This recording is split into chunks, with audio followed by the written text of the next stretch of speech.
Alors c'est un peu particulier, on va commencer. Donc François Huyghe a eu le courage d'inaugurer cette année encore ce séminaire, il est 20h28. La parole est à toi. Bon, alors dans cette introduction, j'évoquerai successivement, je vous donne un peu le plan, tout d'abord l'histoire de la psychiatrie. Comme l'a dit Guelfi, effectivement, il y a plusieurs façons de raconter l'histoire et on les évoquera très brièvement. Ensuite, je vous donnerai quelques exemples de soi-disant découvertes en psychiatrie qui nous montreront que la psychiatrie, elle dépend effectivement de découvertes scientifiques, mais qu'elle est aussi rythmée par l'évolution politique, sociale et économique de la société. Je vous donnerai ensuite quelques repères chronologiques un peu brefs et je vous proposerai enfin, comme l'a dit Guelfi aussi, d'autres façons d'aborder la psychiatrie que par les historiens et les psychiatres, puisqu'il y a des tas d'autres gens comme les journalistes ou les réalisateurs de cinéma qui ont beaucoup parlé de l'histoire de la psychiatrie. Alors pourquoi il paraît important de parler un peu de l'histoire de la psychiatrie?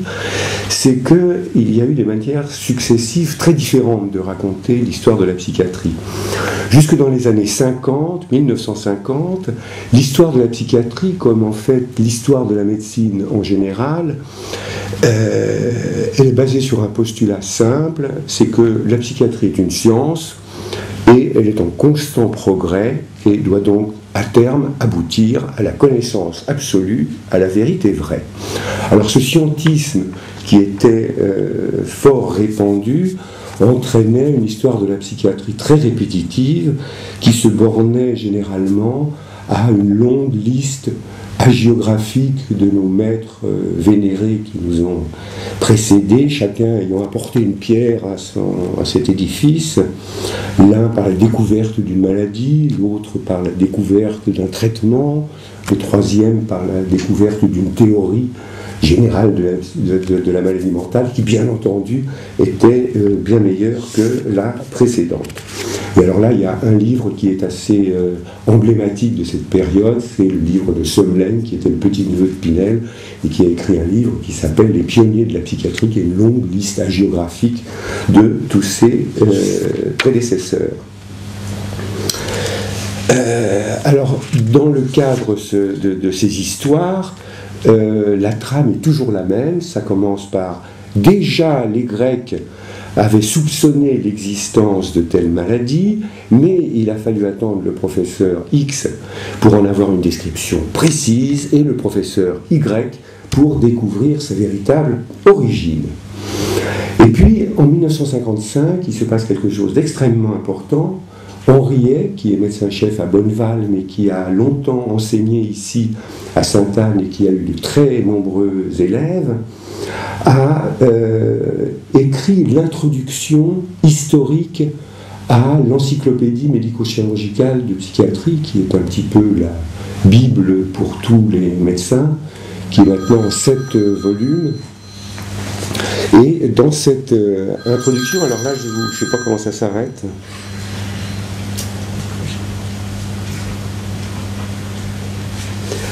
Donc cette introduction, alors elle n'est plus maintenant dans le MC actuel puisqu'elle a été remplacée par celle de Lanteri-Laura, je crois, mais est-ce que vous l'avez encore Donc si vous lisez une seule chose sur l'histoire de la psychiatrie, je vous conseille l'introduction historique de Henriet, 1950, dans le MC, mais vous dites que vous l'avez... Alors qu'est-ce qu'il nous raconte, Henriet ? Tout d'abord, il affirme que les maladies mentales étaient bien des maladies, mais qu'elles avaient en médecine une place singulière, car leurs descriptions successives ne dépendaient pas uniquement, comme je vous l'ai dit tout à l'heure, des progrès des sciences fondamentales, mais aussi de l'environnement philosophique, économique et social. Et il proposait ensuite de se libérer un peu du dualisme cartésien qui séparait de façon radicale la psyché du soma, et ainsi l'étude de la psychiatrie n'était pas l'étude d'une science en marche vers la vérité absolue, mais c'était l'étude critique des théories qui se sont succédées, et donc certaines, après avoir été abandonnées, revenaient quelque temps plus tard sur le devant de la scène. Et il y a aussi des maladies qui sont à la mode, parce qu'en psychiatrie, il y a des modes comme dans le reste de notre vie. Et il y a d'ailleurs un colloque entier de l'évolution psychiatrique qui avait été fait sur les modes en psychiatrie, et on en parlera tout à l'heure. Alors peu après 1955, on riait, il y a en 1961 une véritable bombe qui explose dans le monde de la psychiatrie sous la forme de la publication par Michel Foucault de l'histoire de la folie à l'âge classique. Alors ce livre énorme provoque un tollé chez tous les psychiatres qui prennent ça comme une agression terrible contre la psychiatrie. Au point que là aussi, il y a un colloque entier d'évolution psychiatrique qui sera consacré à ce livre.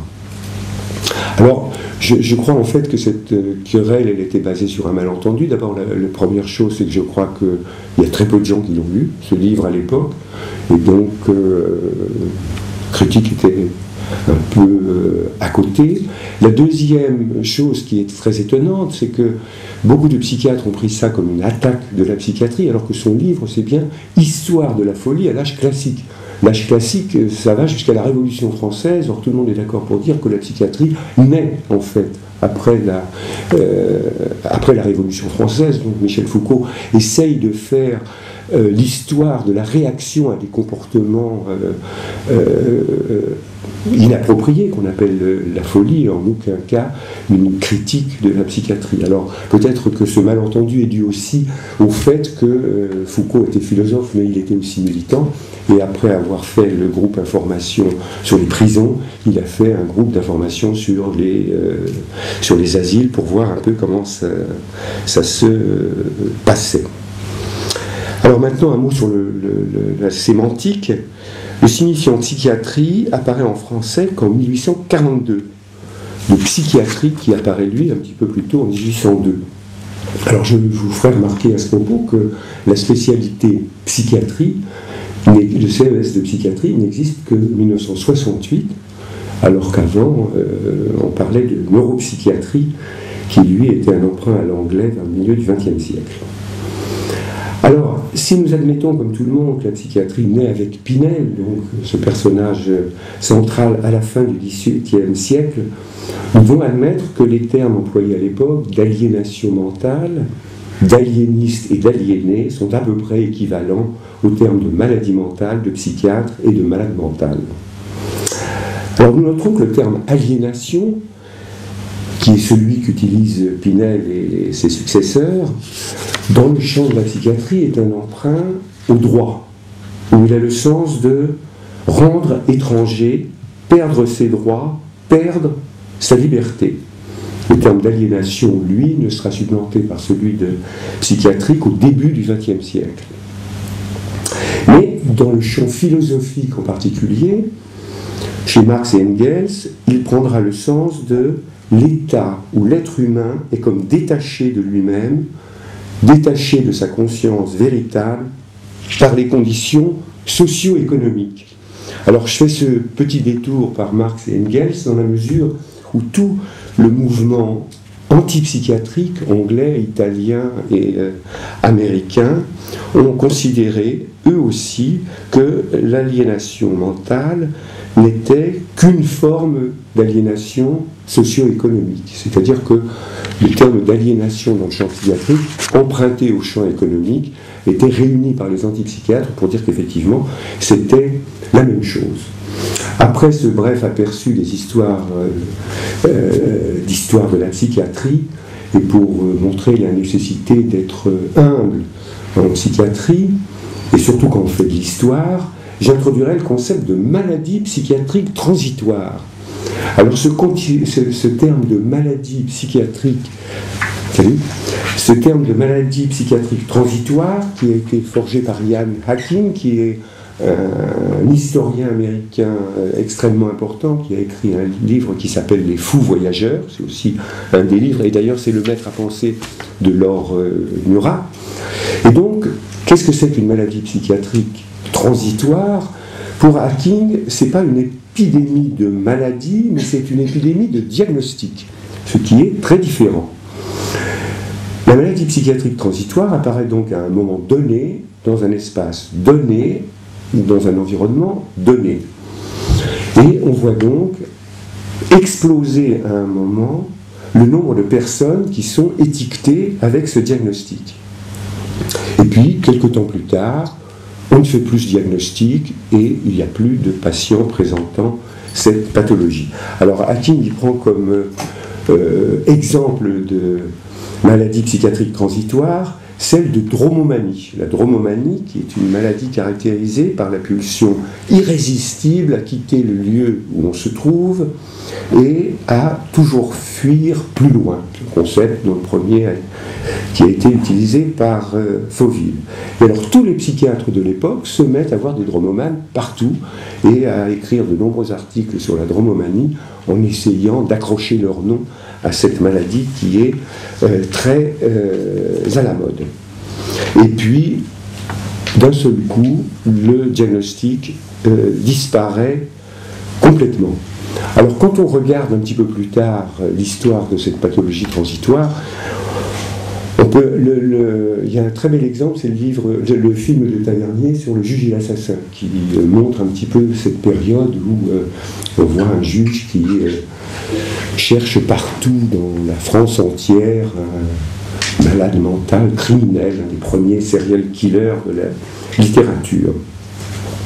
Alors, si on regarde d'un peu plus près qu'est-ce qui se passe à cette époque, eh ben, c'est la deuxième révolution industrielle avec la construction de grandes industries, des usines qui doivent fixer la population. Et donc, comme on veut absolument fixer la population, eh ben, le vagabondage est considéré comme une maladie mentale. Et puis après, quand on ne considère plus le vagabondage comme une maladie mentale, eh bien on va la criminaliser. Le vagabondage ne sera plus une maladie mentale, ce sera un crime. Et ce sera un crime jusqu'en 1945. C'est-à-dire que pour vagabondage, on passe aux assises. On risque 20 ans de prison pour le vagabondage. Alors, ce processus de médicalisation de comportement, puis de criminalisation, c'est quelque chose que on va retrouver un peu partout et de tous les temps. Un peu avant cette histoire de dromomanie, il y avait un médecin, un psychiatre américain qui avait, lui, décrit la même maladie sous le nom de drapétomanie, 1850. Alors là aussi, quand on regarde un peu quels sont les patients qu'il a étiquetés drapétomanes, on s'aperçoit que tous les malades, ce sont des esclaves noirs des plantations américaines dans le sud des États-Unis. Alors, quand on réfléchit maintenant, on peut se demander si, quand on est un esclave noir dans une plantation du Sud, vouloir fuir des conditions de vie épouvantables est vraiment une maladie mentale. Plus près de nous, les psychiatres soviétiques avaient inventé le concept nouveau de schizophrénie blanche.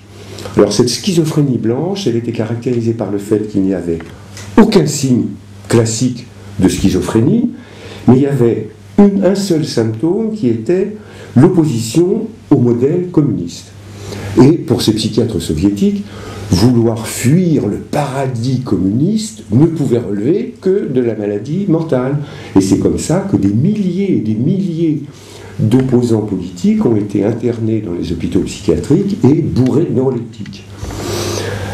Alors, c'est peut-être un peu différent, mais moi, personnellement, je me demande si l'invention, il y a une dizaine d'années, par les pédopsychiatres américains, de cette nouvelle entité nosographique sur le nom de troubles déficitaires de l'attention avec hyperactivité, ne fait pas partie de ces maladies psychiatriques transitoires, puisque d'un seul coup, tous les pédopsychiatres se mettent à faire ce diagnostic, alors que les enfants turbulents, on en a toujours connu.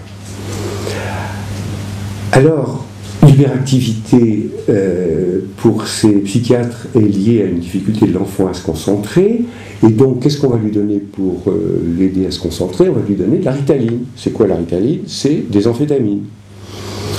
Alors, l'histoire aux États-Unis est extrêmement intéressante parce qu'on la connaît mieux maintenant. Le problème, c'est que la Ritaline, les amphétamines, ça coûte très cher. Alors, qu'est-ce qu'ils ont fait, les laboratoires pharmaceutiques? Eh bien, ils ont fait du lobbying au Congrès. Ils ont été expliqués aux congressistes américains que cette maladie était absolument dramatique parce qu'elle touchait de plus en plus de petits Américains. Ces petits Américains allaient devenir des grands Américains. Et si jamais tous ces grands Américains étaient des malades mentaux, ben, c'était la dégénérescence du peuple américain. Donc il fallait absolument faire quelque chose. Et faire quelque chose, eh bien, ils ont réussi à obtenir que dans certains États, les États donnent $700 pour chaque enfant atteint de cette pathologie. Alors $700 pour une famille pauvre aux États-Unis, c'est beaucoup d'argent. Donc on peut dire que même sans cynisme, les familles qui avaient 1, 2, voire 3 enfants atteints de cette pathologie n'avaient pas très envie qu'ils guérissent, même sans... Alors cette mode, bien entendu, est arrivée en France, où on s'est mis à prescrire l'argamanu de la Ritaline, jusqu'au moment où l'agence du médicament a envoyé 4 pages et tous les psychiatres pour leur expliquer que la Ritaline c'était un stupéfiant, que ça donnait vraisemblablement des séquelles neurologiques, des séquelles cardiologiques, des séquelles hépatiques, et qu'il fallait donc faire très attention. Donc je pense que petit à petit on va prescrire de moins en moins de Ritaline parce que les psychiatres vont un peu avoir peur. Donc maintenant, je vais tenter de vous donner quelques repères chronologiques. Si dans une première approximation, nous avons accepté que le concept d'aliénation mentale est proche du concept de maladie mentale, il en va tout différemment avec le concept de folie dont nous aurons besoin pour parler de la préhistoire de la psychiatrie. Alors ce concept de folie est hors du champ de la médecine et recouvrait en gros, et recouvre encore dans le langage populaire, des comportements et des discours considérés à un moment donné comme étant bizarres et inappropriés. Donc la préhistoire de la psychiatrie va regarder un petit peu ce qui se passe du côté de la folie, des réactions à la folie et des tentatives de théorisation.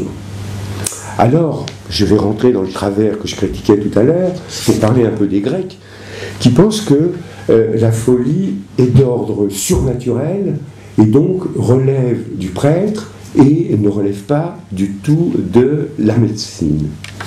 On verra que quelques médecins vont s'opposer à cette conception religieuse et surnaturelle, et quelques médecins comme Arrêté de Cappadoce ou Galien, que l'on cite en permanence, vont décrire un certain nombre de maladies en s'appuyant sur la théorie hippocratique. Alors la théorie hippocratique, c'est une théorie qui va régner sur la médecine jusqu'au Xe siècle, voire jusqu'à la Renaissance. Alors cette théorie des humeurs est basée sur l'idée que la santé repose sur l'équilibre des humeurs qui circulent dans le corps. Et ces humeurs sont au nombre de 4. Il y a le sang, la bile jaune, la bile noire et le phlegme. Et sur l'équilibre des qualités qui accompagnent ces 4 humeurs, que sont le chaud, le froid, le sec et l'humide. Toutes les maladies témoignant d'un déséquilibre dans la circulation de ces humeurs dans le corps. Donc dans ces théories, il n'y a pas de dichotomie entre l'âme et le corps. Toutes les maladies sont des maladies physiques et toutes relèvent d'un traitement somatique. Alors les traitements à l'époque sont relativement peu nombreux, c'est le régime, c'est les massages, c'est les promenades, les voyages ou la prescription d'Hellebore. L'Hellebore étant, Wasserstrom vous en parlera quand il parlera de l'histoire des traitements, une plante qui avait jusqu'à très récemment la réputation de guérir les maladies mentales. Donc, avec ce système hippocratique, on aboutit à une espèce de nosologie qui oppose les folies aiguës avec fièvre et les folies chroniques sans fièvre. Donc, je ne vais pas plus loin. Donc, on voit bien que dès l'Antiquité, ces maladies ne sont en fait les aspects divers d'une seule maladie.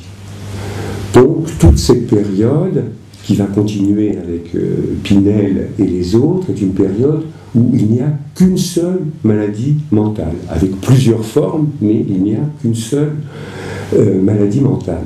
Alors, avec tout ça, il faut faire un petit peu attention, parce qu'il y a des tas de termes qui ont été forgés par ces médecins grecs, comme la manie, la mélancolie, etc., qui ont un sens radicalement différent aujourd'hui.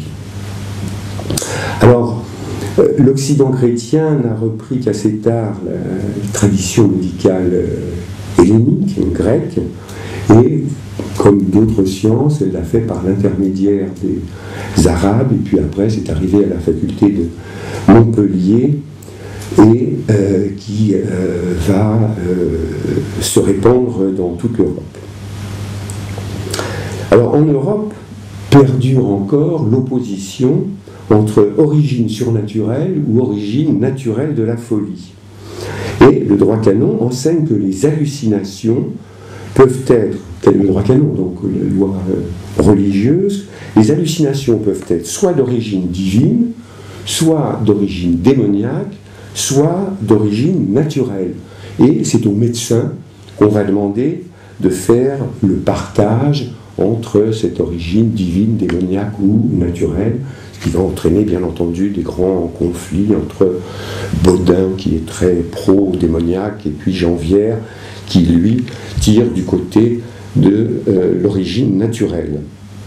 Et ce n'est qu'en 1672 que Colbert a interdit aux tribunaux d'admettre l'accusation de sorcellerie et de l'origine démoniaque des hallucinations. Alors, en ce qui concerne l'âge classique, c'est-à-dire la période qui va de la fin de Renaissance à la fin de la Révolution française, il y a trois grands bouleversements qui vont rythmer l'histoire de la médecine en général. Alors j'irai un peu vite, mais on ne peut pas ne pas dire qu'il y a d'abord vers 1650 un médecin qui s'appelle Thomas Sydenham qui forge le concept de maladie tel qu'il fonctionne encore actuellement, qui n'existait pas auparavant, c'est-à-dire le regroupement typique de symptômes qui sont corrélés entre eux, qui sont d'évolution caractéristique et prévisible et qui sont identiques d'un patient à l'autre. C'est ce qui va permettre à Sydenham de décrire pour la première fois la goutte ou la chorée, par exemple, qui sont les deux premières maladies qui ont été décrites dans l'histoire de la médecine. Après, en Hollande, il y a un médecin qui s'appelle Herman Boerhaave, qui va, lui,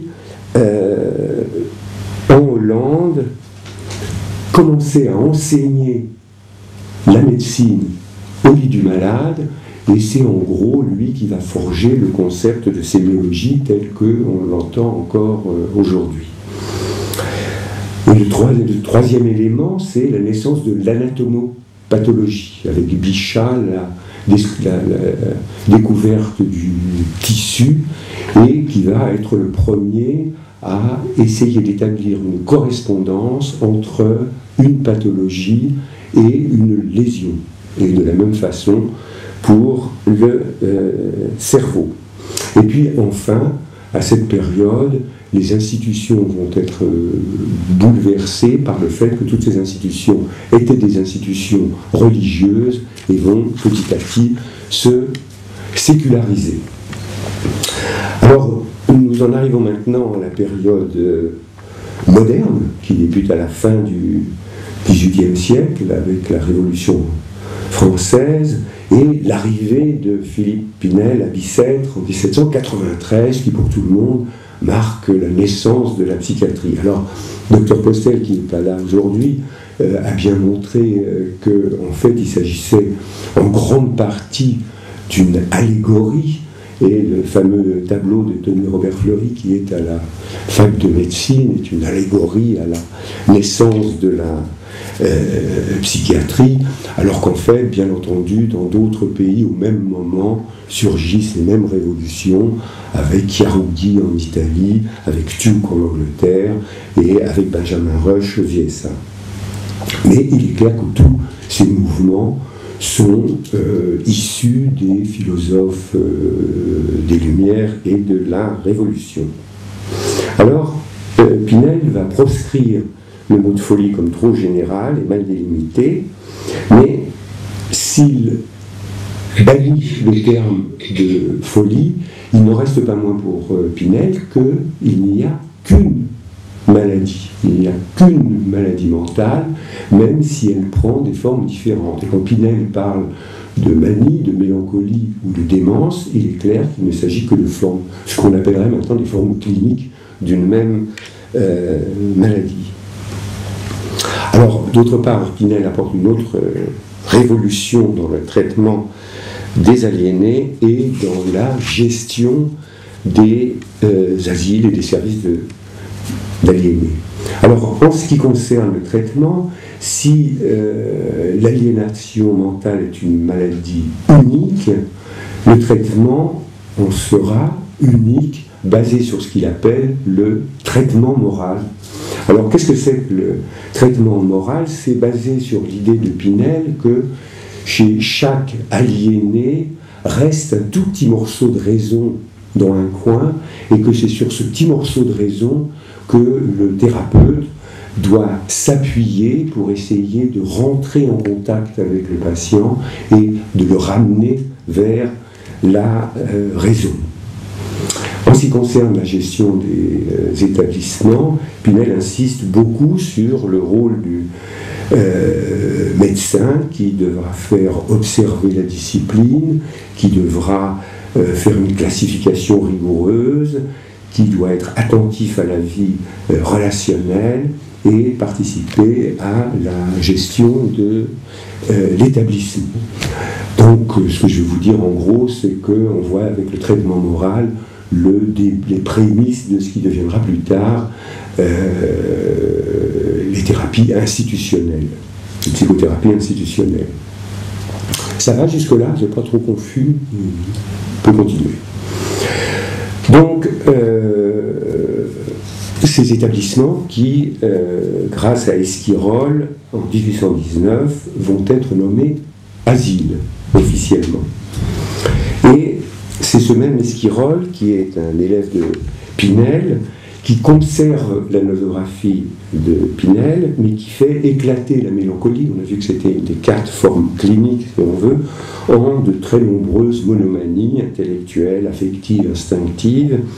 Et les monomanies vont donc se multiplier, puisqu'on parle encore de kleptomanie, et il y en a des dizaines et des dizaines, chacun voulant attacher son nom à la comanie, Alors c'est devant cette multiplication à l'infini des monomanies que Jean-Pierre Falleret, en 1854, tente de démontrer qu'il s'agit de maladies différentes. Donc 1854, c'est une date importante, puisque c'est la première fois où on considère qu'il n'y a plus une maladie mentale, mais qu'il y a des maladies mentales.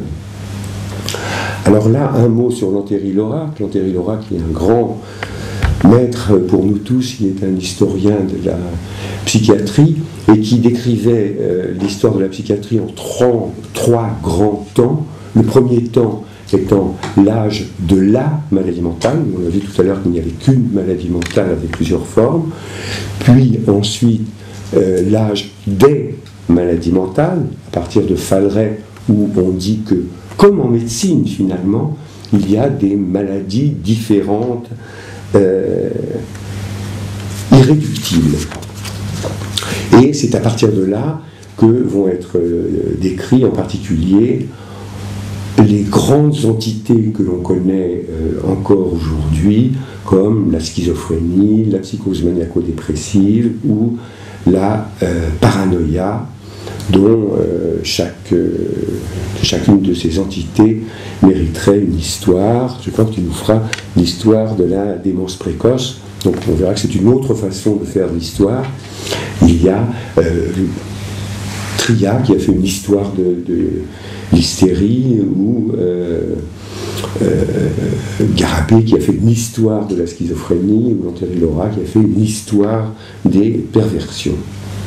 Alors c'est aussi un moment où apparaît la théorie de la dégénérescence. Alors j'insiste un petit peu toujours sur cette idée parce que c'est la seule période, en gros 1880-1914, où tous les psychiatres européens sont d'accord sur une seule théorie. C'est la théorie de la dégénérescence qui a été inventée par Morel et Magnan qui était professeur ici. Et donc encore une fois un moment très très particulier puisque tout le monde est d'accord, ce qui est le seul moment où ce sera vrai.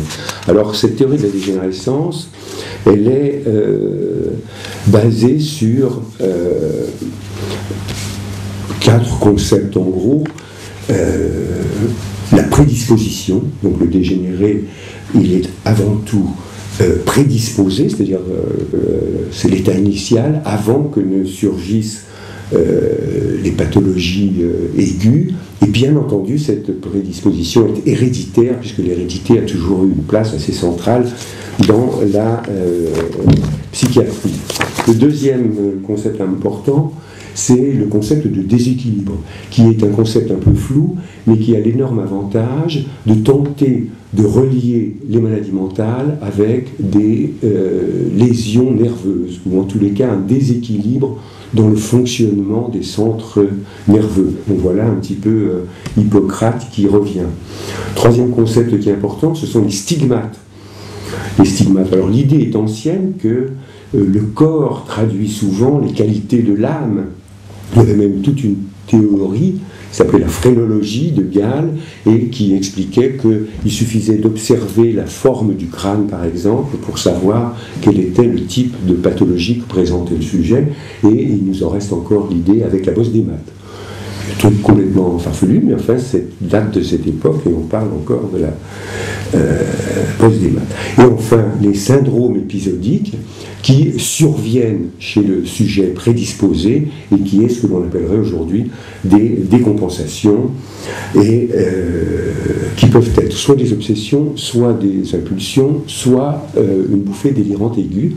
Et c'est ce même Magnan qui est inscrit sur la porte qui le premier a décrit à Sainte-Anne les bouffées délirantes aiguës et qui les a décrites de telle façon que c'est toujours la même description que l'on accepte aujourd'hui avec cette idée du coup de tonnerre dans le ciel serein. Ça vient de Magnan aussi. Alors pourquoi c'est important cette théorie? D'abord parce qu'effectivement elle est acceptée par tout le monde. Et puis alors en déplaçant le problème de la maladie mentale sur le terrain de l'hérédité, on déplace le traitement individuel vers la prévention et l'hygiénisme, qui aura des conséquences extrêmement importantes, puisque c'est à ce même moment qu'explosent toutes les théories de défense sociale, d'hygiénisme, etc. Qui aura des traductions ultime chez les nazis, parce qu'il y a dans Mein Kampf toute une page sur la dégénérescence, et se traduit dès le début des années 30 par la constitution en Allemagne nazie de tribunaux de l'hérédité. Donc il y a des tribunaux de l'hérédité avec un juge, 2 médecins. On fait passer tous les dégénérés devant le tribunal. Alors s'ils sont un peu dégénérés, on les stérilise, et s'ils sont beaucoup dégénérés, on les envoie en camp de concentration pour les tuer. Alors, comme c'est aussi la première théorie globale explicative de la folie, qui va aussi donner une explication au génie et au crime, et ce discours cohérent va intéresser beaucoup les juges, puisque les juges qui avaient l'habitude de faire appel au psychiatre, mais ils appelaient un psychiatre, il avait une théorie, il appelait un autre, il avait une autre théorie, donc les psychiatres n'y croyaient plus du tout.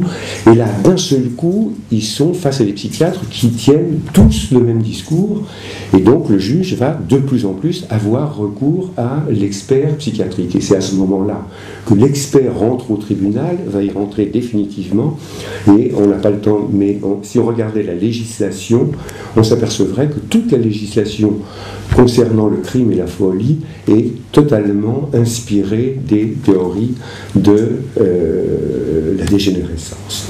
Donc, pour suivre le modèle de Lantheri Laura que j'évoquais tout à l'heure, après l'âge de la maladie mentale et l'âge des maladies mentales, c'est pour Lantheri la troisième période qui est la période des structures.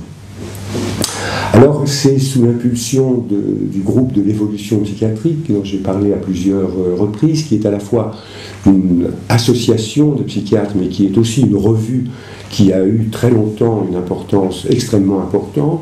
Comme M. Postel n'est pas là, je dirais que c'est moins important maintenant, mais c'était à un moment donné la seule revue sérieuse où on pouvait publier, et qui était menée par Henriet, dont j'ai parlé tout à l'heure, et d'Eugène Minkowski, donc d'une part l'évolution psychiatrique, d'autre part les psychanalystes comme Pichon ou Alendi. Donc là, avec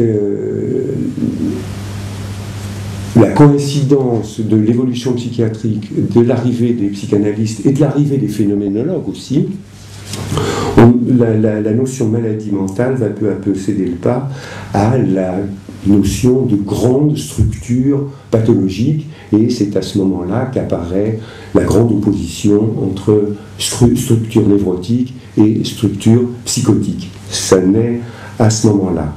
Alors, ça avait l'énorme avantage, cette histoire des structures, c'est que ça permettait à la fois de conserver la vieille sémiologie qui devenait de plus en plus fine, et d'intégrer tous les concepts venus de la psychanalyse, l'inconscient, le refoulement, la libido, etc. Mais ça permettait aussi d'intégrer tous les concepts venus de la phénoménologie, comme la perte de contact avec la réalité ou l'être au monde. Enfin, dans les années 60, apparaît le mouvement antipsychiatrique avec l'Aisne en Angleterre, avec Gentis en France, il n'y en a pas eu beaucoup, en Italie et aux États-Unis. Alors, c'est assez intéressant cette histoire d'antipsychiatrie parce qu'elle renvoie de nouveau à l'unicité de la psychiatrie. Pour les antipsychiatres, il n'y a pas plusieurs maladies mentales, il y a une seule forme, et alors eux réutilisent à nouveau le terme de folie, qui, là non plus, n'est plus une pathologie individuelle, mais le symptôme d'un dysfonctionnement de la famille ou de la société. Plus que 5 minutes. En ce qui concerne la période contemporaine, je ne citerai que 3 moments, parce que c'est des choses auxquelles vous avez accès beaucoup plus facilement. Le premier moment, c'est 1952, avec l'utilisation par les psychiatres du Lariactil. Alors ça, c'est une véritable révolution, dans la mesure où d'un seul coup apparaît un médicament qui, à la fois est anxiolytique, à la fois sédatif et antidélirant.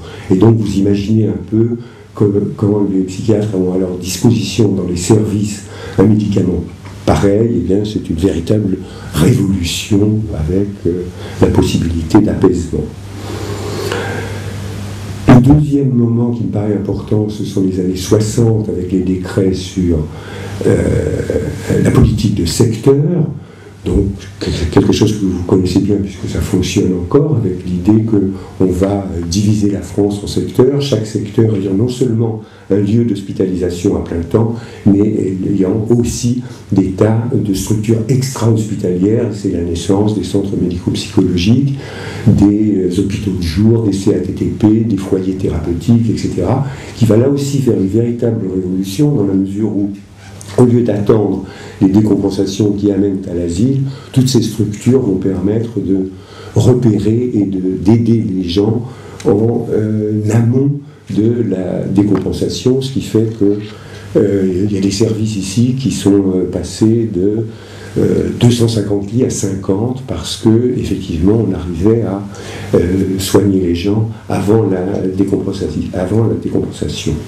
Et puis il y a un autre moment important sans doute avec l'apparition du DSM qui se veut une approche athéorique, c'est-à-dire non sous-tendue par une éthiopathogénie, tant cette éthiopathogénie sont hasardeuses. Alors là, le professeur Guelfi, qui est le grand maître du DSM, vous en parlera au mois de juin. Donc, je m'arrêterai là. Alors, j'ai fait l'histoire de la psychiatrie à ma manière, à moi, mais comme le disait tout à l'heure le professeur Guelfi, il y a d'autres approches possibles de cette histoire. Donc on a déjà évoqué l'histoire de la psychiatrie par l'histoire des hommes. Alors on a déjà évoqué l'histoire par l'histoire des psychiatres, mais il y a aussi l'histoire par l'histoire des infirmiers. Et on parle toujours de Pinel pour l'inventeur du traitement moral, mais Postel a bien montré que son surveillant, Poussin, avait eu une importance considérable dans la construction de son système. Mais il y a aussi des patients qui ont écrit des livres qui sont extrêmement intéressants, comme Marie Barnes, Voyage au bout de la folie, ou comme L'étudiant en langue schizophrénique, qui sont aussi extrêmement éclairants sur l'histoire de la psychiatrie. Il y a aussi des approches par des gens qui ne sont pas psychiatres, qui ne sont pas historiens. Il y a aussi l'approche par les journalistes qui est extrêmement intéressant. Et là, l'exemple le plus intéressant, c'est sans doute Albert Londres, qui est un grand journaliste des années 30, qui avait fait toute une série d'articles sur la prostitution, et puis après toute une série d'articles sur la vie dans les colonies. Et là, il avait décidé de faire toute une série d'articles sur les asiles. Alors, il avait eu une bonne idée. Il s'était dit, ben voilà, pour faire une série d'articles sur les asiles, le mieux c'est de le faire de l'intérieur, donc je vais me faire interner, et puis je vais raconter comment ça se passe. Il dit, ça ne doit pas être très difficile de berner les psychiatres, et puis il a commencé à Paris, à l'infirmerie psychiatrique du dépôt, et il a été voir Génie Perrin. Et puis il s'est assis, puis il a raconté un peu n'importe quoi, puis il a dit, voilà, vous m'hospitalisez, je suis fou. Et l'autre lui a dit, pas du tout, un, vous n'êtes pas malade, et deux, vous êtes un très mauvais journaliste parce que vous mimez très mal la folie, donc rentrez chez vous. Puis il a essayé 2-3 fois en province, on s'est dit en province ça a marché, ça n'a pas marché. Donc finalement il a fait plus classiquement, pris rendez-vous avec les directeurs d'hôpitaux et avec les médecins, et il a fait toute une série d'articles qui a été réédité il n'y a pas très longtemps et qui s'appelle « Chez les fous ». Je parlais du cinéma tout à l'heure, parce que c'est vrai que l'histoire du cinéma et l'histoire de la psychanalyse fonctionnent un peu ensemble, puisque les deux ont commencé en 1895 avec l'invention du cinéma, puis avec la publication de Freud sur l'hystérie. Et il y a un nombre considérable de films sur la psychiatrie. Il y en a qui sont très Hitchcock avec la maison du docteur Edwards, sur l'antipsychiatrie, Family Life, c'est un film extrêmement intéressant, et donc je parlais tout à l'heure de Tavernier, et tout ça finalement donne de très bons éléments sur l'histoire de la psychiatrie. Puis après, j'ai évoqué tout à l'heure aussi l'histoire des maladies, qui sont très nombreuses. Il y a l'approche par l'histoire des théories, et ça c'est ce que fait Henriet dans l'introduction à l'EMC dont je vous parlais tout à l'heure. On peut faire aussi l'histoire des thérapeutiques, c'est Michel Kerr qui a fait un livre là-dessus, et Serge Wasserstrom qui fera le dernier séminaire sur l'histoire des thérapeutiques, mais on peut faire aussi l'histoire des institutions. Et puis, puisqu'il me reste 30 secondes, je dirais qu'on peut faire aussi l'histoire de la psychiatrie par l'histoire de l'art, parce qu'il y a des nombreux peintres qui se sont intéressés à la folie, et en particulier les peintres hollandais qui ont produit des milliers de tableaux sur deux figures de la folie qui sont la nef des fous et l'extraction de la pierre de la folie. Alors c'est extrêmement intéressant parce que tout le monde peut les voir, il y en a des dizaines au Louvre, pour s'apercevoir. Alors la nef des fous, c'est quoi? Ce sont ces bateaux dans lesquels on mettait tous les fous du coin et qu'on laissait voguer sur les fleuves d'Europe. Et c'est sur cette description que commence l'histoire de la folie de Michel Foucault. Et la deuxième, c'est l'extraction de la pierre de la folie. Et alors, ce sont des tableaux dans lesquels, qui sont toujours à peu près les mêmes, dans lesquels on voit un patient au milieu, avec au-dessus un espèce de chirurgien, avec des tas d'instruments qui sont effectivement les instruments de l'époque, et puis qui retire une espèce de pierre de la folie. Et puis, on voit d'un côté ceux qui n'ont pas encore été opérés, qui sont très malades, et puis de l'autre côté ceux qui sont guéris et qui sont tout joyeux. Alors, c'est extrêmement intéressant cette histoire, parce que les historiens nous ont montré que ça n'a jamais existé. Jamais. Ni la nef des fous, ni l'extraction de la pierre de la folie. Voilà, j'ai fait mes 46 secondes.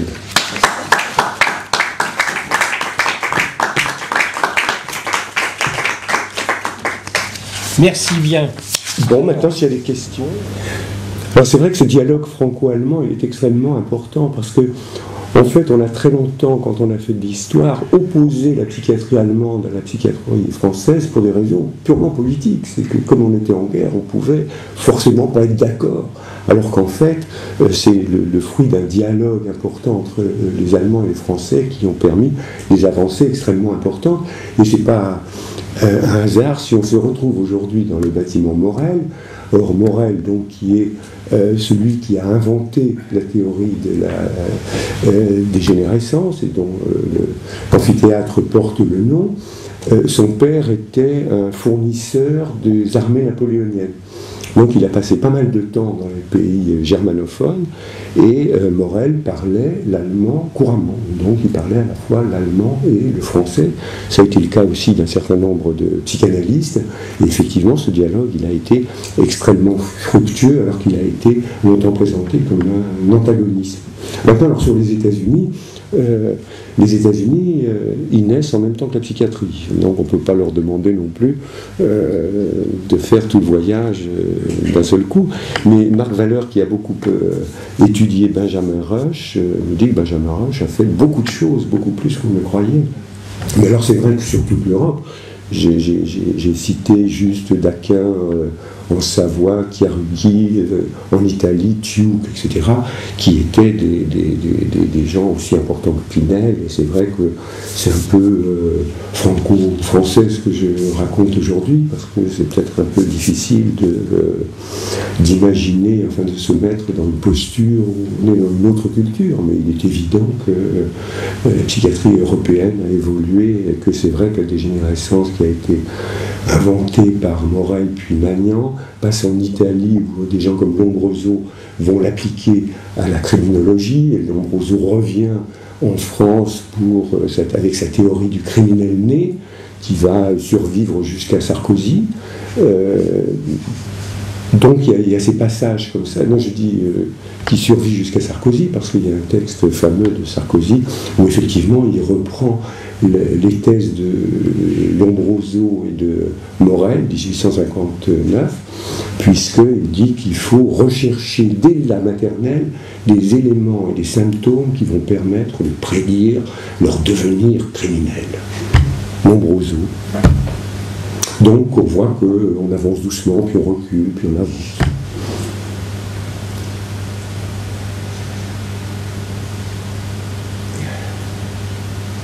Tout ça vous interpelle pas Si, ils sont interpellés. Trop? Non, c'est important, hein, ce qui est bien dit là sur les périodes de la domination de l'association de la psychiatrie française et de la psychiatrie allemande, et on est très marqué encore aujourd'hui par Kraepelin, nous. même si beaucoup de gens le démolissent, l'édifice de Kraepelin, mais n'empêche que ça a été extrêmement important. Et l'histoire de la psychiatrie aux États-Unis, effectivement, dans les années 1800 et quelques, ils étaient très très très en retard. Il y avait un hôpital psychiatrique pour tous les États-Unis, dans les années 1800 et quelques. Et le développement de la psychiatrie américaine s'est fait en partie grâce aux militaires, parce que c'est pour des besoins militaires qu'ils ont eu envie d'avancer, de trouver des trucs pour mieux classer les gens, etc. Et donc il y a une influence énorme là, des psychiatres militaires pour le progrès de la psychiatrie. Et puis il y a aussi une histoire au niveau des directeurs d'hôpitaux qui n'est pas la même que la nôtre. Et qui est une grosse histoire. Des conflits, comme vous le savez, entre les directeurs d'hôpitaux et les psychiatres.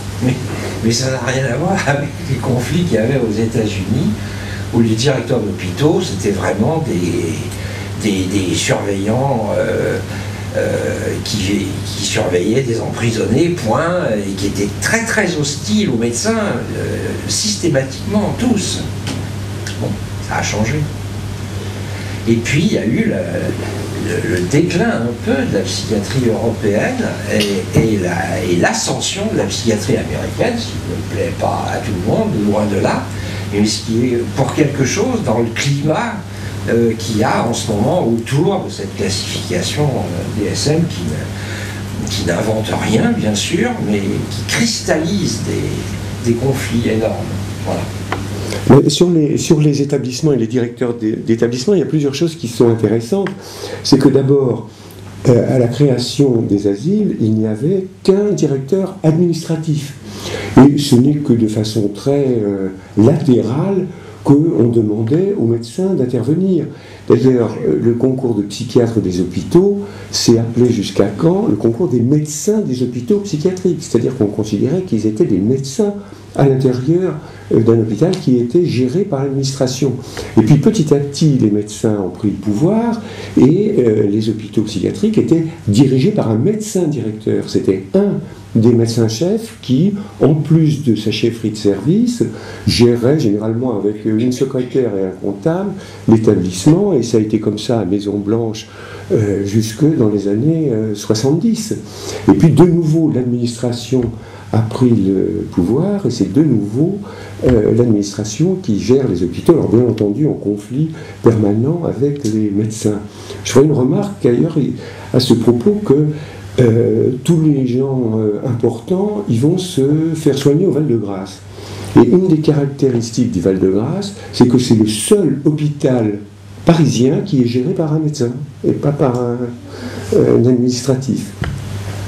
Et puis alors, sur les directeurs d'hôpitaux, les médecins et les patients, il y a quelque chose qui est absolument passionnant, c'est toute la correspondance entre SAD, qui a été à Charenton avant d'être à la Bastille et qui a séjourné pendant 7 ou 8 ans en tout, et qui avait une correspondance extrêmement importante, puisque ça, à Charenton, il avait un appartement, il avait un laquais, il avait plusieurs pièces, mais alors il voulait organiser une pièce de théâtre, le directeur n'était pas d'accord, il voulait inviter des gens, il n'était pas d'accord, il voulait inviter des putes, le directeur n'était pas d'accord, enfin, c'est extrêmement intéressant parce que ça nous donne des tas d'éléments sur le fonctionnement de ces établissements.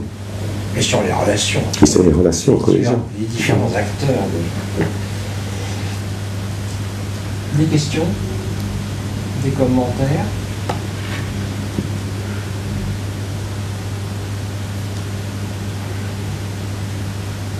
Des réactions?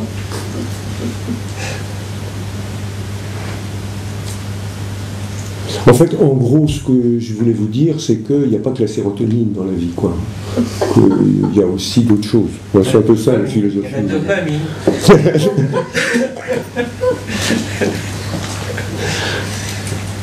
Et puis plein d'autres choses qu'on n'a pas encore trouvées. Il y a quelque chose d'assez étonnant, c'est Marc Valeur qui va intervenir sur l'histoire des addictions. Il nous disait qu'il passe beaucoup de temps au Canada et il nous avait rapporté un manuel de psychiatrie canadien très récent qui consacrait 1 page et demie au fait que quand on recevait un malade, il fallait lui dire bonjour. Et c'est assez effrayant, parce que si on consacre une page et demie pour dire qu'il faut dire bonjour aux patients, ça veut dire que ça ne devait pas se faire beaucoup, ou plus faire.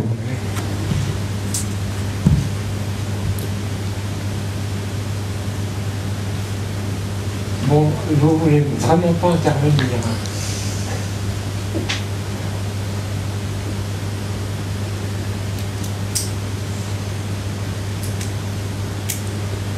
Bon, tout le monde a rempli ma feuille. Bon, bonne soirée, et n'oubliez pas d'aller voir Madame Lavielle pour qu'elle vous donne l'introduction historique à l'histoire de la psychiatrie dans le MC de Henriet. C'est déjà le truc à regarder. J'avais aussi apporté le... Qu'est-ce que j'en ai fait? Ah voilà.